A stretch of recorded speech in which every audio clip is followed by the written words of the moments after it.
In this video, I'm going to show you how to remove the Adobe Acrobat extension from Chrome. First, open your Chrome browser. Once you're in Chrome, you will see an extension icon located beside the search bar at the top right corner of the screen. Click on this extension icon, and a drop-down menu will appear showing all the installed extensions. From here, select the option Manage Extensions. This will open the extensions page, where you can see all the extensions currently added to your Chrome browser.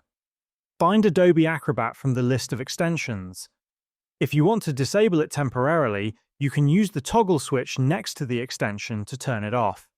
However, if you want to remove it completely, click on the Remove button below the Adobe Acrobat extension. Once you click on Remove, a confirmation pop-up will appear asking if you are sure you want to remove the Adobe Acrobat extension. Click on Remove again to confirm. After that, the extension will be successfully uninstalled from Chrome. After removing it, Chrome may prompt you to provide feedback on why you decided to remove the extension. You can select a reason from the list and click Submit Feedback. If you prefer not to provide feedback, you can simply select Not Interested. And that's how you can easily remove the Adobe Acrobat extension from Google Chrome.